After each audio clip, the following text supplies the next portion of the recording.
할렐루야. 주일 예배에 참석하신 여러분들 축복드립니다. 오늘도 생명의 날에 아버지께서 우리에게 생명의 말씀 줄 줄 믿습니다. 무조건 좀 말씀 할 때 성령님께서 함께 할 줄 믿습니다. 이 자리에서 우리가 예배에 참여한다는 것은 우리 전심을 다해서 하나님을 사랑하는 고백의 시작입니다. 그렇기 때문에 내가 이곳에 참여해서 오늘도 우리 아버지께 큰 게 영광 돌리고 또한 내가 영광 받으리라 하는 우리에게 그런 마음가짐 있으시기를 축복드립니다. 오늘 제목은 영과 혼과 몸이 흠없게 지켜지기를 바란다고 바울이 오늘 말씀 갈라디아서 5장 23절에 이렇게 기록을 해놨습니다. 그래서 우리가 하나님께 사람들이 다 그러더라고요. 요즘 이제 계시록 같은 거 좋아하시는 분들도 그러고 다 예수님이 빨리 오시기를 우리가 천국 가는데 이런 데 다 초점이 맞춰져 있어요. 근데 예수님께서는 요한복음 17장에 보면 뭐라고 하셨냐면 제가 한번 읽어드릴게요. 요한복음 17장 15절이에요. 내가 비옵는 것은 그들을 세상에서 데려가시기를 위함이 아니요 다만 악에 빠지지 않게 보전하시기를 위함이니이다. 내가 세상에 속하지 아니하였던 것 같이 그들도 세상에 속하지 아니하였음나이다. 이렇게 되어 있습니다. 예수님께서 아버지께서 겟세마네 동산에서 기도하실 때에 하나님께 구한 것은 이 제자들을 두고 기도하신 거예요. 뭐라고 하셨냐면 그들을 데려가시기를 위함이 아니고 그들을 이 땅에서 안전하게 보존되기를 위한다고 이렇게 기도를 하셨어요. 그렇기 때문에 우리가 천국에 갈 수 있고 하나님을 바라볼 수 있는 것은 이 땅에서 우리가 하나님 안에 깨끗하게 살아야 됩니다. 그리고 거룩하게 살아야 되고 이 땅에서 하나님의 의를 이루어야 가는 곳이에요. 내가 맘대로 산다고 가는 곳 아니잖아요. 내가 예수님 안 믿는다고 갈 수 있는 곳 아니잖아요. 내가 그냥 세상에 젖어가지고 세상에 빠져가지고 그렇게 살아서 갈 수 있는 곳이 아닙니다. 좁은 문입니다. 좁은 길이에요. 세상 사람들이 다 옳다고 하는 그 길이 아니고 세상 사람들이 다 틀렸다고 하는 그 길이에요. 그래서 이 길을 따라가는 것은 목숨 걸지 않고는 따라갈 수가 없습니다. 그래서 이 땅에서 보존되는 길은 이 땅에서 안위하고 잘 살고 그런 것이 목적이 아닌 거예요. 어떻게 해서든지 우리 예수님 따라가면서 예수님께 충성하는 것이 바로 목적입니다. 그분이 나의 구원자시고 그분이 나를 구원하시는 분입니다. 그렇기 때문에 우리가 이 땅에서 잘 보존되는 길은 오로지 우리 아버지 앞에서 우리가 믿음이 있다고 인정받는 길밖에 없습니다. 지금 세상은 제가 이제 영혼육이라고 저렇게 써놨잖아요. 이제 말씀에 오늘 말씀에 영혼육 이렇게 돼 있잖아요. 우리에는 영혼육으로 구성이 돼 있습니다. 그래가지고 영은 아주 작은 씨앗과 같아요. 이것은 우리 생명의 근원입니다. 그래서 아버지께서 작은 씨를 우리 생명의 근원을 심어주셨어요. 그리고 그것을 마음이라고 하는 혼이 둘러싸고 있고 이 혼은 뭐냐면요. 내가 살면서 모든 것이 다 기록이 돼 있습니다. 처음에 우리가 태어날 때는 아무것도 기록돼 있지 않아요. 근데 이제 우리가 살면서 이제 태어날 때부터 이제 살면서 많은 것들이 기록이 됩니다. 선생님한테 배운 것들, 이전에 목사님한테 배운 것들, 세상에서 배운 것들, 세상 사는 방법들 이런 것들이 혼에 다 기록되게 되어 있어요. 그래서 이것이 내 생각이고 내 이성이고 내 사고, 내 생각의 기반입니다. 그래가지고 예를 들어서 내가 뭔가 머릿속에서 생각이 난다. 그 생각이 어디로부터 연유가 됐냐? 바로 내 마음 혼입니다. 혼에서 생각이 적혀 있어요. 생각의 근거가 돼 있습니다. 그래서 거기로부터 이렇게 생각이 올라옵니다. 그리고 그 혼을 둘러싸고 있는 것이 바로 우리 육체입니다. 눈에 보이는 육체 말이에요. 그래서 이것은 오감을 가지고 있어요. 생각하고 느끼고 만지고 터치하고 보고 이런 오감을 가지고 우리가 많은 정보를 습득하게 되어 있습니다. 그래서 오늘 말씀 보니까 이 영과 혼과 육이 합쳐서 사람이에요. 이것은 나눠지지 않습니다. 합쳐서 이 사람이 하나님 앞에서 온전하게 보존되기를 원한다 이렇게 기록이 되어 있습니다. 그래서 내 속에는요 더러운 죄가 거하고 있습니다. 이 죄는 뭐냐면 로마서 7장에 보니까 바울이 아무리 선을 행하고 싶다는 거예요. 우리가 복음을 들으면 사람이 누구나 다 옳은 것을 행하고 싶죠. 나도 사랑하고 싶고 나도 술 먹기 싫고 나도 세상적으로 살기 싫고 나도 하나님 앞에서 깨끗하게 살고 싶고 다 그렇게 살고 싶습니다. 근데 그렇게 하지 못하도록 나를 계속 막는 것이 있다는 거예요. 그게 로마서 7장에 보니까 내 속에 거하는 죄다 이렇게 되어 있습니다. 내 속에 죄라는 것이 거하고 있다는 거예요. 이 죄가 뭐냐면 마태복음 6장에 보니까 이렇게 되어 있어요. 다만 악에서 우리를 구하시옵소서 이렇게 기록이 되어 있는데, 거기 다만 악이라고 기록이 되어 있는 것은 헬라 원문에 보면 포네로스입니다. 포네로스는 형용사예요. 형용사가 형용사라는 것은 원래 명사를 꾸며주는 말이거든요. 그래서 저 카메라가 뭐 이쁜 카메라, 멋진 카메라, 아니면 뭐 예쁜 꽃, 그래서 이건 꽃이잖아요. 꽃은 명사거든요. 근데 이 꽃이 예쁘다, 예쁜 꽃 이러면 그 예쁜이란 그 단어가 형용사예요. 명사를 꾸며주는 말이에요. 그렇기 때문에 이거는 명사와 따로 쓰이지 않는 단어입니다. 형용사라는 것은. 근데 헬라어는 특이하게도 형용사가 명사랑 따로 쓰여요. 그래서 명사랑 따로 쓰일 때는 그 형용사 자체가 명사가 됩니다. 그래서 다만 악으로부터 라고 해석하는 것보다는요, 직역을 하면 다만 악한 자로부터 우리를 구하시옵소서 이렇게 되어 있는 거예요. 그래서 내 속에 거하는 죄가 뭐냐면 악한 자입니다. 사탄, 마귀, 귀신, 내 속에 거하는 그 죄의 근본체들인 거예요. 그래서 이 죄들이 계속 나를 유혹하게 만드는 거예요. 그래서 행복하게 살아야 돼. 행복하게 살아야 돼. 그리고 계속 내 감정을 건드려요. 나를 삐지게 만들고, 서운하게 만들고, 시기하게 만들고, 불평스럽게 만들고. 왜 이렇게 세상은 불공평해? 저 사람들은 저렇게 잘 살고. 요즘에 이제 전 세계적으로 화두잖아요. 그죠? 영화를 만들어서 외국에 초청 받아가지고 상 받을 수 있는 주제는 오로지 요즘엔 이거밖에 없습니다. 빈부격차. 사람들이 이거밖에 관심이 없어요. 빈부격차. 왜 쟤는 태어나면서부터 금수저로 태어나가지고 잘 먹고 잘 살고 가만히 있어도, 어떤 제가 유튜브를 보니까 직업을 가진 사람들, 그러니까 뭐 모든 사람들 대부분 직업을 가지고 있잖아요. 이제 직업군에 따라서 이제 인터뷰하고 다니는 그런 사람이 있더라고요. 그러면서 그 사람이 진짜 많은 사람을 만나봤대요. 제가 봐도 매주 뭐 몇 명씩 만나니까 많은 사람을 만나서 이제 그 사람이 어떻게 살고 있고, 뭐 부자든 아니면 뭐 힘들게 일하는 사람이든 아니면 열심히 일하는 사람이든 특이한 직업을 가진 사람이든 막 만나가지고 인터뷰하는 그런 사람이 있는데, 그 사람이 그러더라고요. 자기가 부자를 정말 많이 만나봤대요. 근데 부자는 공통적인 특징이 있더랍니다. 부자의 한 80% 90%한테 나타나는 특징이 있더라는 거예요. 그래서 뭐냐 그랬더니 부모가 부자래요. 네. 부모가 부자라서 자식이 부자래요. 네. 그래서 지금 사람들이 이렇게 몸살을 앓고 있잖아요. 전 세계적으로 이것이 아주 화두예요. 그래서 우리나라 실제로 몇 년 전에 아주 외국 영화제에서 유명한 영화가 있죠. 네? 기생충이라는 영화가 있어요. 그 영화도요, 외국에서 아주 유명하다고 인기를 많이 받고, 이제 많이 알려졌어요. 뭐 송강호라는 배우라든가, 뭐 이성균, 지금 죽었죠. 그리고 하여튼 거기 나온 배우들도 많이 알려지고 유명해졌는데, 그 내용의 흐름이 뭐냐면 그 빈부 격차를 아주 예리하게 꼬집는 거거든요. 근데 요즘 영화 이제 외국에서 뭔가 명성을 얻으려면 다 그 주제를 다루고 있거든요. 대부분 영화들이. 그만큼 사람들이 그 주제에 관심이 많다는 거예요. 왜 나는 불공평할까? 왜 나는 처음부터 태어날 때부터 이럴까?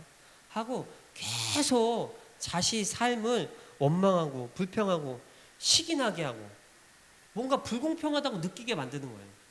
내가 뭔가 이 세상에 태어나서 피해를 받았다고 느끼는 거예요. 나는 이 세상에서 행복하게 살기 위해서 행복한 존재인데 내가 소중하다는 거예요. 내가 이 세상에서 제일 소중하다는 거예요. 나는 잘 살고 행복하게 살아야 되고, 나는 이 세상에서 뭔가 막 누리면서 살아야 되는데 그러지 못한 이유가 뭐냐? 세상의 압박과 저 부자들 때문에. 부자들이 다 갖고 있으니까 나는 가질 게 없어. 이런 끊임없는 이런 사고를 내 머릿속에 계속 세상적으로 주입을 하는 거예요. 다 주입돼가지고 계속 불평스러워요. 어디가 더 불평스러워, 저기가 더 불평스러워, 저기가 더 불평스러워. 근데 성경은 그렇게 써있지 않습니다. 성경은 뭐라고 그러냐면, 이제 오늘 말씀에 오늘 읽진 않았지만 오늘 그 위에 조금만 올라가면 이렇게 돼 있어요. 뭐라고 돼 있냐면 18절에 이렇게 돼 있어요. 범사에 감사하라 이렇게 돼 있는데, 범사에 감사하라를 범사라 그러면 좀 우리가 자주 쓰는 표현이 아니잖아요. 이걸 직역하면 이렇게 돼 있어요. 직역을 하면 모든 것에 감사하라 이렇게 돼 있어요. 모든 것에 감사하라. 그래서 저는 불평스러운 게 하나가 있어요. 뭐냐면 제가 좀 작게 태어났어요. 우리 좀 작으신 분들은 또 작으신 분들의 세계가 있잖아요. 그래서 제가 좀 작게 태어나가지고 이게 평생 그렇게 불평스러워요. 그래서 나도 키가 좀 더 컸으면 좋았을 건데 왜 나는 이렇게 키가 작아가지고 하다가 이게 제 평생 불평거리였어요. 그래서 제가 그 고등학교 때는 신발 속에 그 신문지 있잖아요. 신문지를 이렇게 두껍게 말아가지고 까만색 전기 테이프 있어요. 그거를 이렇게 막 둘둘둘 말아요.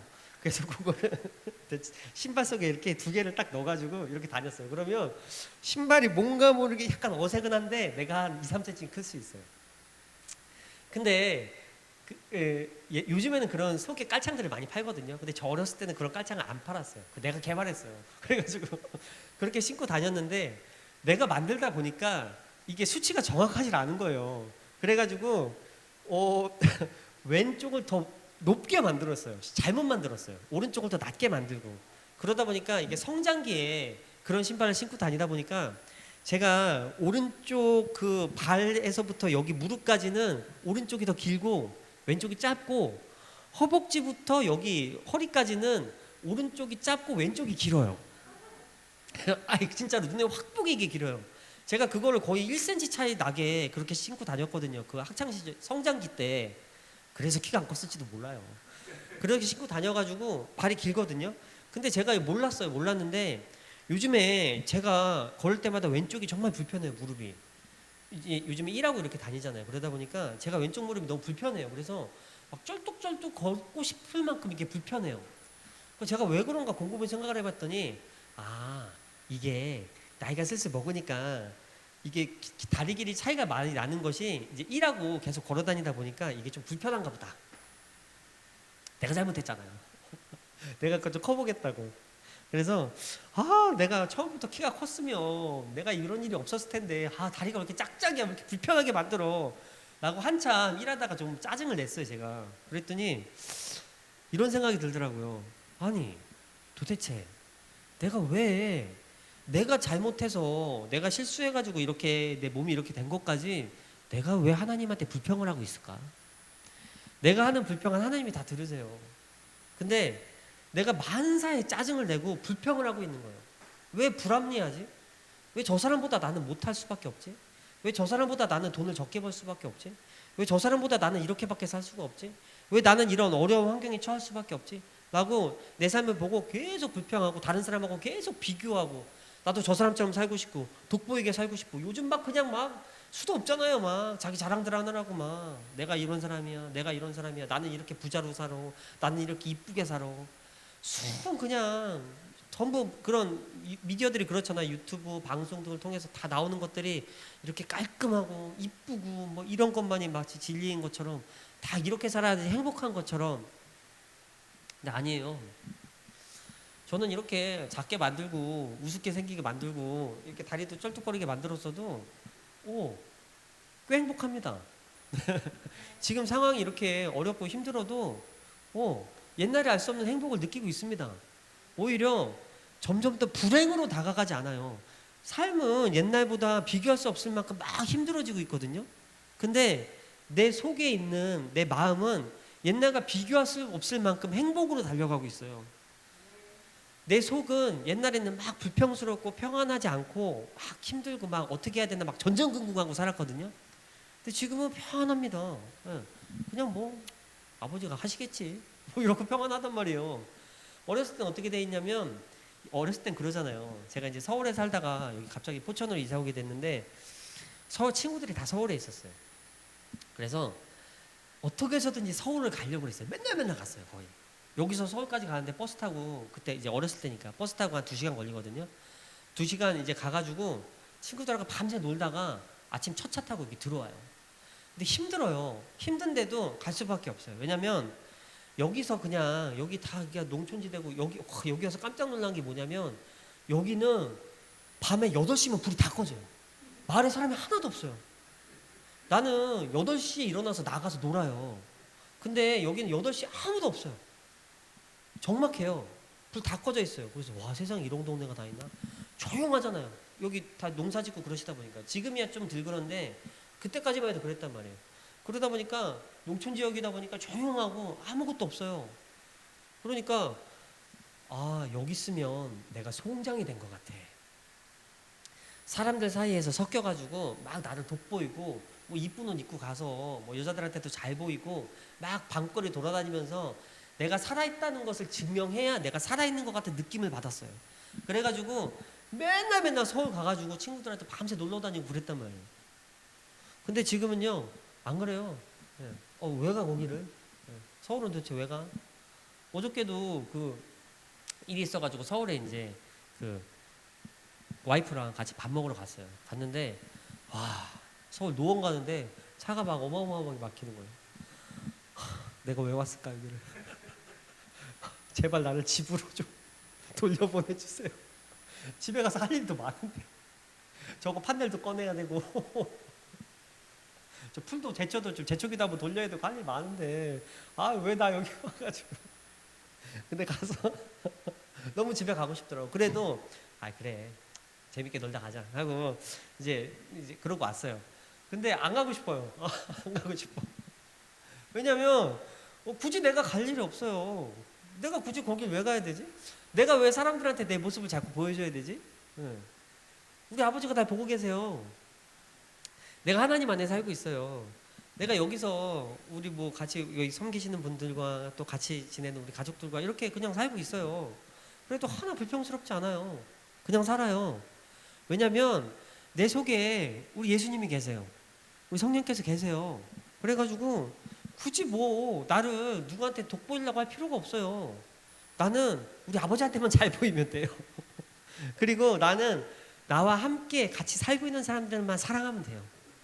아버지가 보내주시는 그분을 사랑하면 돼요. 아버지가 함께하게 하신 그분들하고 같이 열심히 살면 돼요. 그거 외에는 없단 말이에요.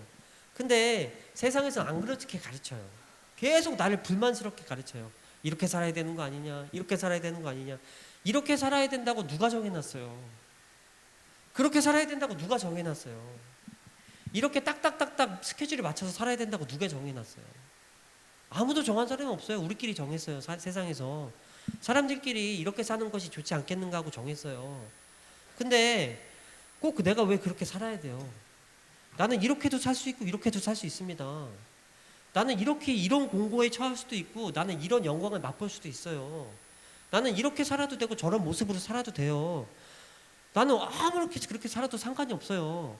아버지께서 나한테 허락한 그 삶 안에서 그냥 열심히 살면 됩니다.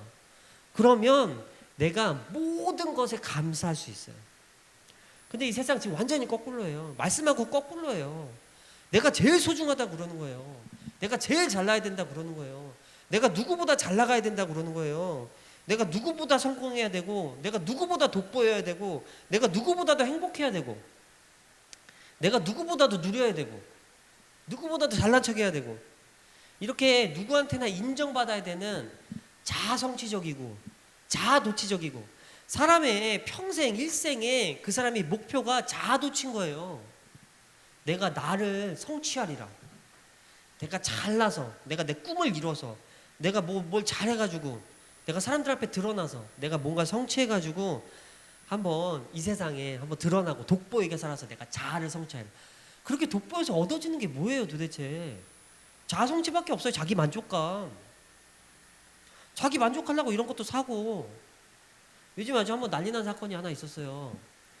그 외국의 헤네시 그룹 그 루이비통 만들고 그 유명한 그 유럽의 그룹 있잖아요. 그 회사가 전 세계에서 뭐 몇 손가락 안에 드는 아주 큰 회사예요. 옛날에는 거기 이제 회장이 전 세계 부호 중에 1등에 올라간 적도 있었던 걸로 제가 알고 있어요. 그러니까 기업이 그랬나 어쨌든 지금은 많이 밀렸어요. 지금은 이제 마이크로소프트 1위가 바뀌었던데 어디로 바뀌었더라? 엔비디아로 바뀌고 막 1위 엔비디아 2위 마이크로소프트 3위 애플 막 이런 식으로 막 정렬이 돼 있잖아요. 근데 거기가 몇 년 전에는 1등으로 올라간 적도 있었어요. 명품 파는 회사 루이비통이니 다 이름도 다 잊어버려서 모르겠어요. 돌체인가바나 이런 거 하는데 요즘 근래 한번 뭐 이슈가 된 적이 있었는데 뭐냐면 그 회사에서 이제 물건을 만드는데 뭐 옛날에 그 유행한 언어가 있어요. 뭐 장인이 이런 비싼 명품들은 한 땀 한 땀 만들어 가지고 고급스럽게 만들었다 이렇게. 근데 웬걸? 그 유럽에 그 사람들이 이제 납품받는 공장에 그 가방을 만드는 공장에 중국 사람이 운영을 하는데 중국인들을 데려다가 노동 착취를 하고 있었던 거예요. 하루에 12시간도 아니고 막 16시간씩 일을 시키면서 복지도 제대로 안 챙겨주고 임금도 제대로 주는지도 안 주는지도 몰라요. 그래서 그 중에 노동자가 막 담 넘어서 도망가다가 잡히기도 하고 그래가지고 거기서 만드는데 그 가방 하나가 납품가가 얼마였냐? 8만 원. 납품가가 8만 원이야. 납품가라는 건 뭐냐? 그 공장에서 이익을 보고 납품하는 가격이에요.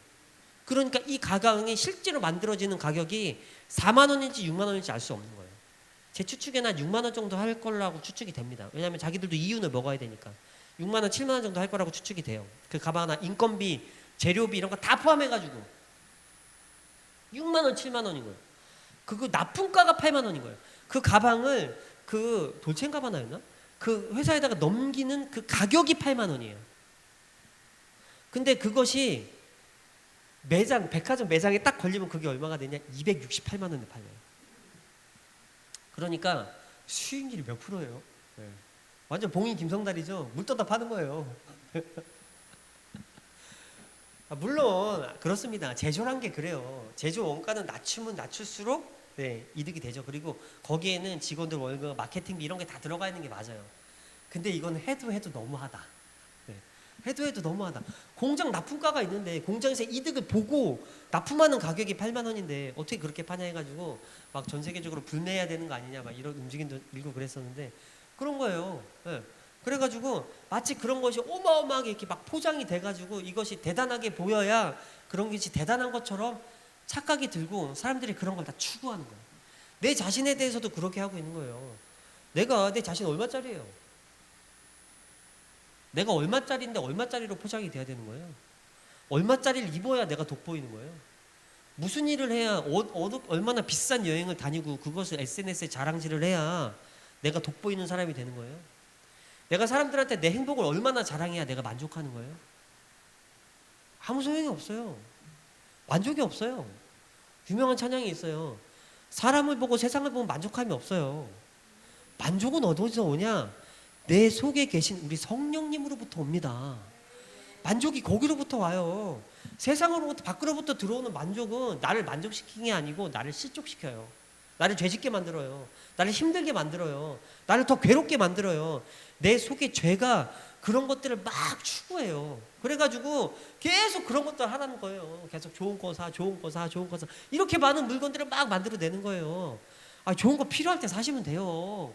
좋은 차 아버지가 원하시면 필요해서 줬으면 타고 다니시면 되고 뭐 좋은 물건들 필요하면 사면 돼요. 근데 안 필요하면 안 가져도 돼요.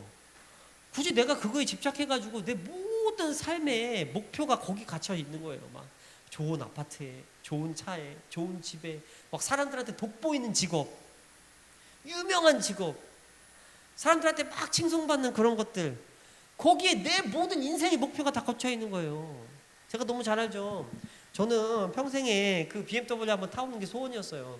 그래가지고 내가 젊었을 때 나는 무조건 그냥 BMW 한번 벤츠 한번 사가지고 폼나게 살고 막 그냥 창문 열어놓고 음악 크게 틀어놓고 밖에다가 저기 명품 시계 사가지고 착 이거 밖에다가 거기 얹어가지고 오른손으로 이렇게 운전하면서 이렇게 한번 가봐봐 나 이게 명품 시계 찼다 봐봐 나 이거 3천만짜리 시계야 막 이렇게 가면 나 1억짜리 차 타고 다니고 3천만짜리 시계 차고 다닌다 막 이렇게 막 흔들고 막 그거 한번 해보고 싶어가지고 그렇게는 못 해보고 비슷하게 따라해본다고 막 그냥 혼자 여기다가 막 저기 뭐야 금목걸이도 막 입어놓고 막 이렇게 그 불편한 거 있잖아요. 막 누래 보이는 것들 막 이렇게 두르고 다니고 막 반지 막 이렇게 큰 거 일부러 반지도 좀 큰 것만 끼고 다녀요. 잘 보이라고. 그래서 저번에 누가 한번 여기 오셨는데 그분이 무슨 연료 첨가제 뭐 넣어주신다고 오셨어요.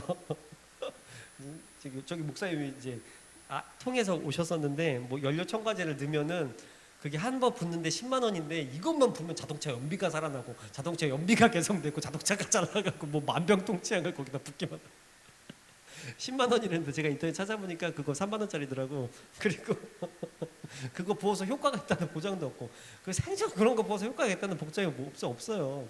자동차 만드는 사람들하고 자동차 정비하는 사람들은 그런 거 좀 하지 마세요. 쓸데 없어요. 그렇게 얘기하는데 이상한 믿음을 가진 사람들은 계속 자동차에다 그런 거 갖다 붙더라고요. 그래서 근데 그분이 오셨는데 야 세상에나 인장 반지를 끼고 오셨어요. 왕들이 끼는 반지.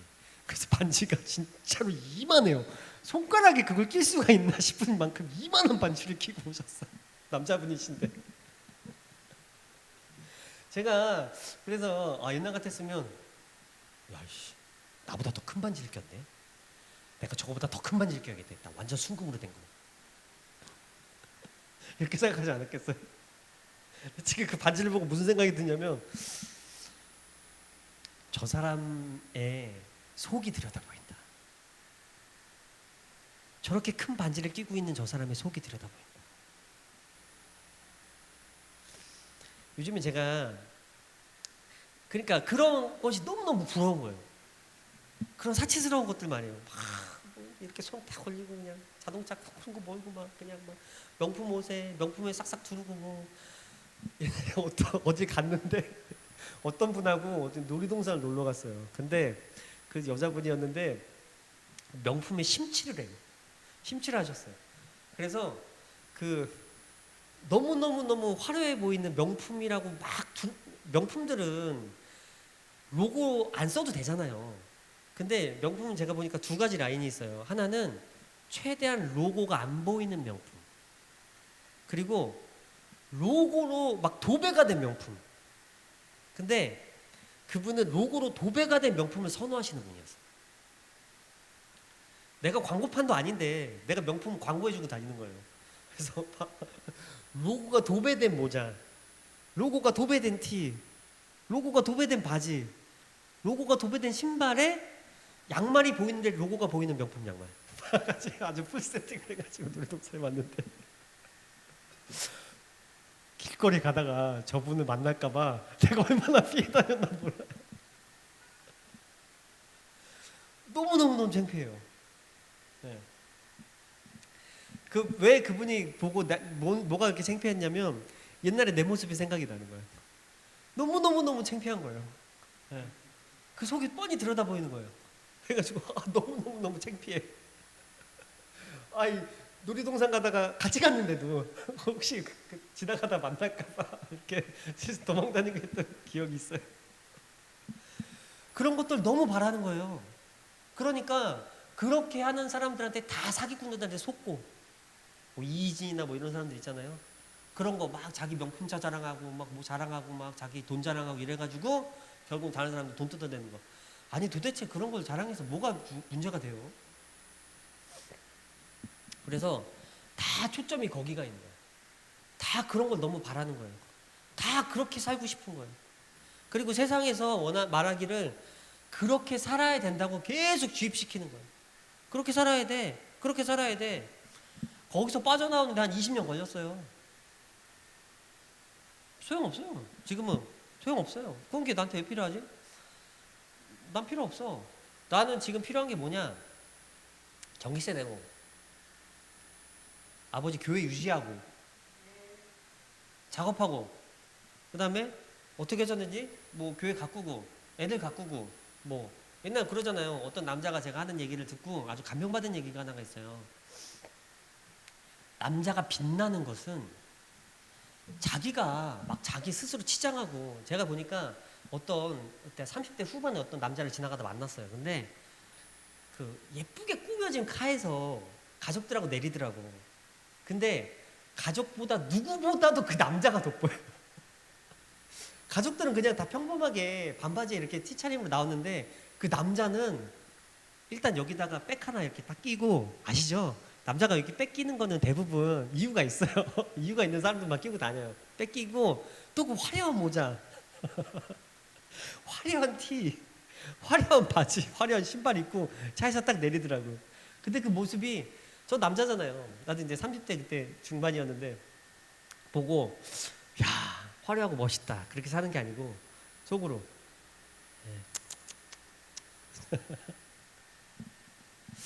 제가 이게 깨달은 생각이 뭐냐면 남자가 나이 들수록 남자를 돋보이게 하는 건 남자가 자신을 스스로 꾸미는 게 아니에요. 그 남자 주변에 와이프, 애들이 번쩍번쩍하면 그 남자가 빛나요. 나는 그냥 대충 아저씨 티 입고 다니고 뭐 중요해요. 대충 입고 다니면 되지. 편하게 입으면 편하게 입을수록 좋지. 등산티면 등산티일수록 좋지. 뭐 반짝거리는 소재면 반짝거리는 소재일수록 좋지. 왜냐면 그게 너무너무 편하거든요. 난 옛날에 그런 거 왜 있는지 몰랐거든요. 그게 너무너무 편해요. 그래서 옷 신경 안 써요. 저는 옛날에는 막 어디 슈퍼 갈 때만 돼도 머리하고, 슈퍼가 바로 저기 제가 고등학교 때 슈퍼가 우리 집에서 바로 30m 거리예요. 걸어가면 바로 옆이에요. 근데 그 30m를 가는데 일단 일어나가지고 세수하고 머리 이렇게 다 만지고 옷 갈아입고 그러고 슈퍼를 갔어요. 어렸을 때부터 제가 제정신이 아닌 거예요. 그러고서 슈퍼를 갔어요. 딴 데 갈 때는 없어요. 슈퍼만 갔다 오는 거예요. 슈퍼 가서 뭐 하나 사갖고 와서 집에 와서 그거 먹으려고 사갖고 왔는데 그렇게 다 이렇게 하고 갔다 왔어요. 근데 그게 얼마나 웃겨요.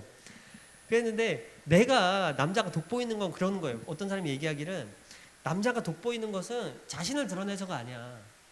자기 주변에 자기 와이프랑 자기 애들을 돋보이게 하면 그것이 남자에게 영광이 된다. 이렇게 말하는 남자를 봤어요. 물론 세상 사람이에요. 근데 거기에 제가 감명을 받아가지고 생각해 보니까 사람의 그들 가장 돋보이게 하는 것은 내가 하나님 안에서 그 하나님과 같이 행하는 사람들을 돋보이게 해주고 우리 아버지 교회를 돋보이게 하고 내 속에 있는 내 예수님을 돋보이게 하면 내가 가장 돋보이는 거예요. 내가 가장 영광스러운 자리인 거예요. 나를 돋보이는 게 아니에요. 내 자아 성취를 하는 게 아니에요. 내가 내 자아 도취를 해가지고 내가 원하는 내 자아를 이루는 게 아니에요. 내 안에 계신 성령께서 내 안에서 안전하게 보존되시면 내가 그 성령님으로 말미암아 내가 세상에서든 천국에서든 번쩍번쩍 빛나는 거예요. 신실하게 살고 예수님 믿는 사람들은 어디 가나 다 티가 나요. 그들은 눈빛이 다르고 표정이 달라요. 똑같은 사람인데 표정이 달라요. 윤희가 그러는 거예요. 자기 병원에 윤희는 이제 요양병원 다니기 때문에 어르신들이 많이 오시잖아요. 근데 이 어르신이 어떤 어르신이 오셨는데 말도 되게 조근조근하고 어르신이 80대 많이 넘으셨대요. 거의 90 가까이 되셨는데 목소리가 다르대요. 이상하게 말도 막 되게 상냥하고 조근조근하게 하고 목소리 자체가 되게 뭐라고 할까 청량하시다는 거예요. 틀리다는 거예요. 근데 알고 봤더니 그분이 이제 새벽에 이제 새벽 예배 다니시다가 넘어지셔가지고 고관절 다쳐서 오신 거예요. 입원하신 거예요. 어르신들 넘어지면 고관절 많이 다치시잖아요. 입원하신 거예요. 근데 저분 좀 다르다니까요. 뭔가 달라요. 그 달라짐에서 느껴오는 게 뭐냐? 내 속에 계신 예수님께서 돋보이고 계신 거예요. 그 사람을 통해서. 그러면 그 사람이 가장 돋보이는 거예요. 번쩍번쩍 빛나는 거예요. 막 내가 번쩍번쩍 빛나지 않고 자기도 아는 거예요. 자기 영이 알아요. 내가 어둠에 있다는 걸. 어둠에 있기 때문에 다른 것을 통해서 나를 빛나게 만들려고 그러는 거예요. 사람은 누구나 다 빛나고 싶거든요. 근데 거꾸로 하는 거예요. 내 속에 계신 예수님께서 빛나시면 내가 빛납니다. 그것이 그 사람의 영광인 거예요. 오늘 제가 하려는 그 말씀에도 그렇게 돼 있는 거예요. 이제 제가 갈라디아서 데살로니가 후서 전서 5장을 하려고 제가 갖고 왔거든요. 근데 위에 한번 읽어드릴게요. 5장 1절부터 한번 읽어드릴게요. 형제들아, 때와 시기에 관한 것은 너희가 쓸 것이 없음은 주의 날이 밤에 도둑같이 이룰 줄을 너희가 자신이 자세히 알기 때문이라. 그들이 평안하다 안전하다 할 그때에 임신한 여자에게 해산한 고통이 이른과 같이 갑자기 멸망이 그들에게 이르리니 결코 피하지 못하리라.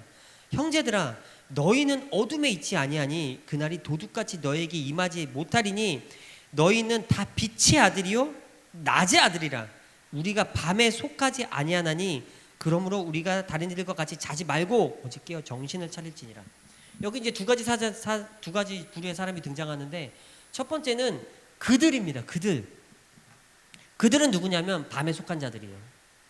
요한복음에 보니까 사람들이 예수님께서 자기 백성에게 왔는데 자기 백성이 예수님 알아보지 못하는 것은 그들이 어둠에 속해 있기 때문이다 그런 거예요.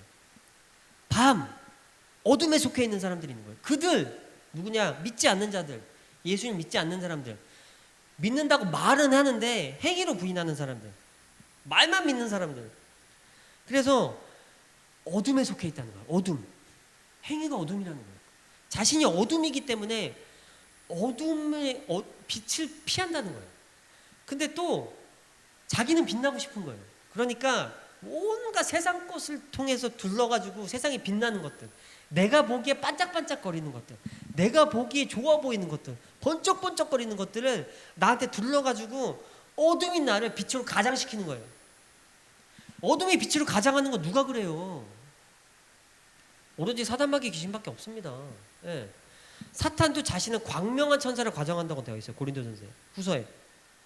그렇기 때문에 사단이요, 내 속에 거하는 죄가 어둠에 속해 있으면 어둠에 속해 있을수록 나를 세상에 반짝반짝 빛나는 것들로 나를 치장하기 원하는 거예요. 그러면서 내가 마치 반짝거리는 사람인 것처럼, 내가 마치 빛나는 사람인 것처럼 나를 가장하게 만드는 거예요. 내 속에 거하는 악이 말이에요. 더러운 것들이 말이에요. 그래서 너희는 그렇다는 거예요. 너희는. 그들은 3절에 그들은 평안하다 안전하다 할 그때에 임신한 여자에게 해산한 고통이 이른과 같이 멸망이 갑자기 그들에게 이르리니 결코 피하지 못한다. 그래서 이 사람들은 밤에 있기, 어둠에 있는 사람이기 때문에 주의 날이라는 게 찾아옵니다. 주의 날. 주의 날은 심판의 날이에요. 어떤 사람들에게는 그 날이 광명의 날이고 어떤 사람들에게는 심판의 날이에요. 한 날인데 어둠에 속한 자들에게는 심판의 날이고 낮에 속한 자들에게는 구원의 날입니다. 주의 날. 주의 날에 임하는데 어둠에 속해 있기 때문에 도둑과 같이 이른다는 거예요. 밤이니까. 도둑놈은 밤에 움직입니다. 밤에 속해 있으면 어느 순간 도둑놈이 와가지고 내 걸 다 뺏어간다는 거예요. 돈도 뺏어가, 건강도 뺏어가, 뭐 사람도 뺏어가. 종국에는 그들이 노리는 목표가 뭐냐? 내 생명인 거예요. 생명을 뺏어가고 싶은 거예요. 그래가지고 근데 갑자기 도둑같이 이런다는 거예요. 어둡기 때문에 알아볼 수가 없어요. 도둑이 오는지 안 오는지 보이질 않아요. 깜깜한데 뭐가 보이겠어요. 근데 여기서 그들 말고 너희가 나옵니다. 형제들아. 4절에 보니까 형제들아 너희는 어둠에 있지 아니하며 그날이 도둑같이 너에게 임하지 못한다. 도둑이 임하지 못한다는 거예요. 도둑같이 그날이 임하지 못한다는 거예요. 왜? 낮이기 때문에. 저 사람이 저렇게 오는데 대낮에 훤히 보이잖아요. 대낮에는요, 저 사람이 이렇게 오는 게 1km 밖에서도 보여요. 저기 산에 올라가 있잖아요. 그러면 여기 이제 저희 여기 산에 위에 올라가잖아요. 그러면은 여기 내촌 시내가 싹 보이거든요. 여기서부터 내촌 초등학교 1km예요. 내촌 초등학교 훤히 들여다 보여요. 네. 사람이 그 차 타고 이렇게 오는 게 보여요. 1km 밖에 있는 사람도 보여요. 몇 킬로까지 보이는지 몰라요. 더 높은 데 올라가면 더 멀리 보이겠죠. 거기서 그러면서 뭐라고 하느냐? 5절에 너희는 다 빛의 아들이요 낮의 아들이라. 6절 자지 말고 깨어 정신 차려라. 어둠에 있는 사람들은 자고 있다는 거예요. 그 영과 혼과 육이 자고 있다는 거예요. 영이 잔다는 건 뭐냐? 성령 충만이 없다는 거예요. 혼이 잔다는 건 뭐냐? 계속 자아도취만 바란다는 거. 어둠의 일만 바란다는 거. 육이 자고 있다는 건 뭐냐? 그 자아도취를 바라는 그 혼을 따라서 계속 세상 것만 추구하고 다닌다는 거예요. 자고 있는 거예요. 깨어 있는 것 같아요. 누구보다도 열심히 일하고 누구보다도 세상 것을 갖기 위해서 열심히 삽니다. 그런데 아버지가 볼 땐 자고 있어요. 깨어 있다는 건 뭐냐? 내가 성령 충만 받는 거예요. 그리고 혼이 깨어 있는 거예요. 어디로 깨어 있느냐? 세상 것에 눈 돌리는 게 아니고 어떻게 하면 내가 아버지 의를 이 땅에 이룰 것인가? 내가 어떻게 하면 순종할 것인가? 어떻게 하면 내가 나가서 돈을 더 많이 벌 것인가가 아니고 어떻게 하면 아버지께서 원하는 일을 할 것인가? 내가 직업을 바꿔서라도 내가 시간을 조절해서라도 어떻게 하면 아버지가 원하는 일을 할 것인가에 모든 초점이 다 맞춰져 있는 거예요. 내 혼이 말이에요. 내 마음이 말이에요. 내 생각이 말이에요. 내 의지가 말이에요. 내 지식과 감정과 의지, 지정이라고 그러잖아요. 거기다 더 양심까지, 지정의 양심까지 해가지고 인격이라고 그러거든요. 이것이 어떻게 하면 아버지 의를 이루기 위해서 이걸 사용될까? 거기에 오로지 초점이 맞춰져 있는 게 내가 낯에 있는 거예요. 도둑이 올 수가 없어요. 왜? 내가 깨어있기 때문에. 집에 불 훤히 켜놓고 있잖아요. 어떤 사람들 여행 가는데 집 불 훤히 켜놓고 가더라고. 누가 사람이 있는 것처럼 보이려고. 네, 깨어있는 것처럼 보이려고.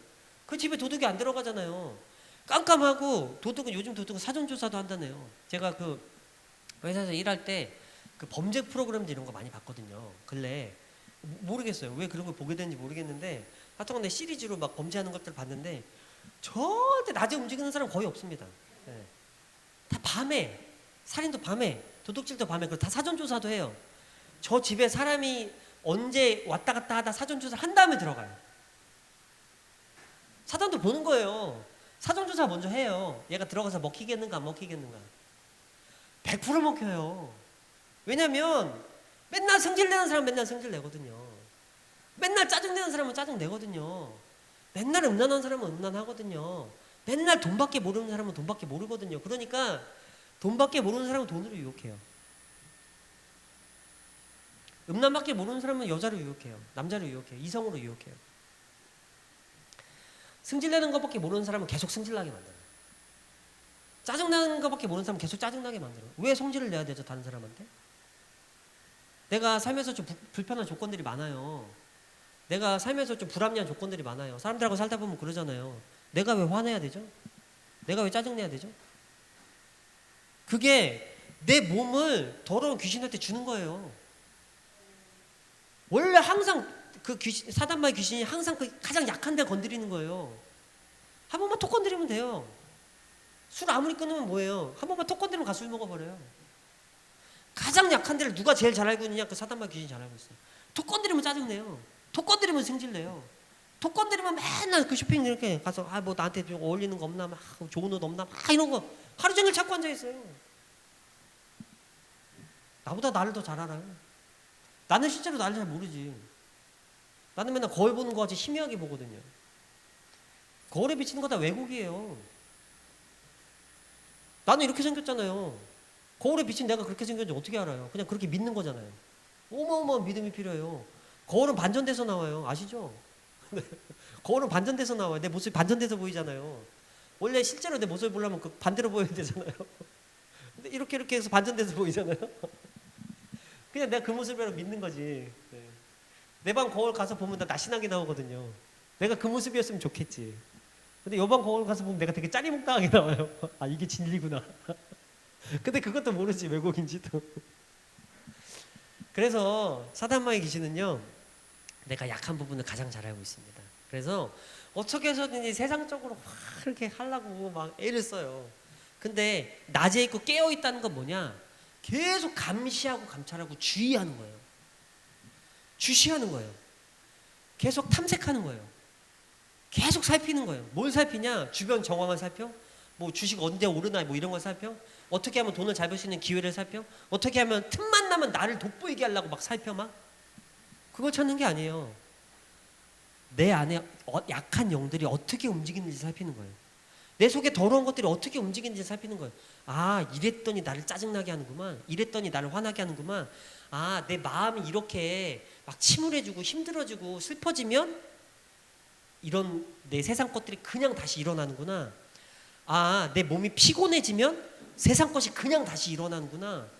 내가 정신적으로 조금 힘들어지거나 그러면 세상 것이 그대로, 옛날 것이 그대로 다시 일어나는구나. 계속 나를 살피는 거예요. 내가, 아버지가 어제 오늘 말씀에 뭐라고 돼 있냐면, 영과 혼과 육이 우리 주 예수 그리스도께서 강림하실 때에 흠없이 보존되기를 원한다. 보존되기를 원한다를 조금 더 쉬운 말로 바꿔보면 지켜지기를 원한다. 이러는 거예요. 누가 지키시냐? 우리 아버지가 지키십니다. 네. 그래서 베드로후서에 대한 베드로전서에 뭐라고 되어 있냐면 1장 18절에 너희가 너희 알거니와 너희 조상이 물려준 헛된 행실로부터 대속함을 받은 것은 금이나 금으로 된 것이 없어질 것으로 된 것이 아니요 오직 흠없고 점없는 어린 양 그리스도의 보배로운 피로 된 것이니라. 우리가 오늘 말씀에 흠없게 보존되길 원한다고 그랬거든요. 근데 우리가 흠없게 보존될 수 있는 이유는 조상들로부터 내려오는 헛된 행실로부터 우리 주 예수 그리스도께서 흠도 없고 점도 없는 예수님께서 우리를 완전하게 구원하셨기 때문에 우리가 보존돼서 지켜질 수가 있는 겁니다. 우리 예수님께서 우리를 지키시고 계신 거예요. 근데 그 지키심에 우리가 합당하게 부응하려면 이런 것들을 하라는 거예요. 그 내용이 어디 있냐면 이제 데살로니가 전서 5장 이제 8절, 9절, 10절부터 시작해서 쭉 22절까지 쭉 돼 있는 거예요. 항상 기뻐하고 쉬지 말고 기도하고 너희끼리 서로 격려하고 오래 참아주고 너희끼리 화목하고 이렇게 해야 될 것들을 우리에게 지정을 하셨어요. 이렇게 해. 이렇게 해. 내가 너희를 지키는 거야. 너네가 네 육신, 마음과 육신을 깨끗하게 해. 이런 것들을 통해서. 그러면 내가 너희 안에 성령으로 말미암아 가 있어. 내 안에 계신 성령님께서 보존돼요. 안전하세요. 여기서 충만하세요. 그러면 그분이 나를 지키시는 거예요. 내가 스스로 나를 지키는 거예요. 나는 끊임없이 살피는 거예요. 내 마음을 살피고 내 육신의 행실을 살피는 거예요. 그래서 세상적인 것들로부터 나를 끊임없이 그들과 싸우면 내 속에 계신 성령께서 충만함을 주셔가지고 나를 그들로부터 지키시는 거예요. 이제는 더 이상 이런 멋진 모습 막 고급차 타고 다니고 막 멋진 시계 차고 다니고 막 멋지게 날 돋보이고 하는 거 뭐 번쩍번쩍하게 내 가족들 만들고 이런 모습이 더 이상 좋아 보이는 것이 아니고 좀 고생해도 내 속에 계신 성령님께서 충만하시길. 내가 좀 고생하고 세상에서 발발발발 벌어먹고 다녀도 기어 다녀도 내가 예수님께 순종하면 그것이 나한테 영광인 거예요. 그것이 내 자랑이에요. 맨날 다 자랑하고 나 뭐 이런 거 잘해, 나 저런 거 잘해, 나 뭐 스포츠 잘해, 뭐 너 나 음악 잘해, 뭐 나 공부 잘해, 뭐 맨날 이런 거 자랑하고 이런 거 자랑하고 뭐 중요해요. 나 그런 거 잘해. 그래, 예수님께 나 주셨다? 예수님께서 나 노래 잘하게 해주고 예수님께서 나 스포츠 잘하게 해주고 예수님께서 나 재능 좋아가지고 나 공부도 잘하게 해주고 잘하게 해줬는데 내가 이걸 어디 갖다 쓸 거냐? 우리 예수님한테 쓸 거다. 최선을 다해서 이거 가지고 우리 예수님 섬길 거야. 나는 자랑이에요. 어떤 분들 보니까 막 세상에나 어마어마한 빚을 지면서 사람들을 섬기느라고 막 무료 급식소 하시면서 막 어마어마한 빚을 지고 있는 거예요. 근데도 그거를 해내시는 거예요. 어마어마한 빚을 지면서 교회를 막 읽어 나가시는 거예요. 끝까지 버티시는 거예요. 근데 그분이 막 번쩍번쩍해 보여요, 사람이. 뭐 좋은 옷 입고 다니는 것도 아니에요. 그냥 남루한 옷에 좋은 차도 안 타고 다니세요. 근데 그분이 그렇게 번쩍번쩍해 보여요. 사람이 얼굴에 살아있어요. 얼굴이 눈이 살아있어요. 그 속에 성령께서 살아계신 거예요. 살아 움직이고 계신 거예요. 그래가지고 사람이 막 번쩍번쩍번쩍해요. 그 사람을 두르고 있는 차가 번쩍번쩍하고 두르고 있는 옷이 번쩍번쩍해서 번쩍번쩍한 게 아니에요. 그 사람 속에 역사하시는 성령께서 그에게 충만함을 주시니까 그 안에서 예수님이 살아 역사하시니까 그 사람이 번쩍번쩍번쩍해요. 눈이 번쩍번쩍하고 표정이 번쩍번쩍하고 얼굴이 번쩍번쩍해요. 진짜 그게 부럽다. 항상 감사할 수 있는 그가 부럽다. 쉬지 않고 기도할 수 있는, 여기서 쉬지 않고 기도할 수 있는 것은 또 약간 바꿔보면 끊임없이 기도한다는 소리예요. 또 마찬가지죠. 끊임없이 기도할 수 있고 항상 기뻐할 수 있고 항상 기쁘니까 얼굴이 번쩍번쩍하지. 네. 항상 선을 따르라. 오늘 말씀 어디예요? 항상 선을 따르고 악은 어떤 모양이라도 버려라. 네, 이렇게 돼 있는 거예요. 악은 어떤 모양이라도 버려. 네. 항상 선을 따르고 악은 어떤 모양이라도. 어디 안 나와 있어요? 22절이네요. 네. 모든 형태의 악으로부터 삼가라 이런 뜻이에요. 어떤 모양의 악으로부터라도 삼가. 내 삶에서 어떤 모양의 악이 나타나요. 항상 기뻐하라고 그랬는데 항상 찡그리고 다녀. 항상 쉬지 말고 항상 기뻐하라고 그랬는데 항상 죽을 것 같아 이렇게 다니는. 하루 종일 짜증이 나 막. 누구 하나 오늘 잡아가지고 내 승질을 한번 돋궈버리라 그냥 막. 내가 어떻게 해서든지 오늘은 좀 나를 돋보여버리라 그냥. 뭐 마음이 시원해 그래야. 한번 돋보여야 마음이 시원해 그냥 막. 한번 친구들한테 자랑질을 해야 마음이 막 시원해 그냥 막. 제가 옛날에 이런 걸 많이 해가지고 친구들이 옛날에 난 재수없다고 막. 근데 소용없어요 지금은. 안 그래요. 그런 게 왜 좋은지 모르겠고 내가 왜 그런 걸 자랑해야 되는지 모르겠어요. 네. 아버지가 날 자랑해 주시면 그만이거든요. 그래서 오늘 우리 아버지께서 우리를 보존하십니다. 우리를 지키신다는 뜻이에요. 영과 흉과 몸이 우리 아버지 오실, 예수님 오실 그때 안에, 그때까지, 그때까지, 네, 까지라는 거 안 돼 있어요. n이라고 돼 있으니까 그때까지 보존되기를, 네, 지켜지기를 원한다 이렇게 바울이 간구를 했습니다. 근데 그렇게 하려면 아버지가 우리한테 요구하시는 것들이 있어요. 우리가 스스로 계속 살피고 낮에 속해가지고 계속 살피고 내 마음과 내 육체의 행동들을 살피는 거예요. 내 행동이 모난 것이 없나, 내 마음이 모난 것이 없나 끊임없이 살피고 애쓸 때에 우리 성령께서 내 안에서 충만해지시고 충만해진 성령님께서 나를 안전히 지켜주셔서 우리 예수님 오실 그날에 삶에서 찾아오시고 내가 또 죽어서 만나야 될 거 아니에요. 나 살아계실 동안 안 오면 내가 이제 가서 만나야 될 거 아니에요. 그 만나는 그 순간에 내가 큰 칭찬받고 착하고 충성된 종아, 네가 이 땅에서 살면서 정말 날 위해 애를 많이 썼구나, 축하한다, 사랑한다 라고 두 팔 벌려 나를 만져주실 때까지 우리를 아버지께서 충만함으로 지켜주실 줄 믿습니다. 저희 그런 종과 백성들 되게 해달라고 다 같이 주여 한번 부르고 통성으로 기도하도록 하겠습니다.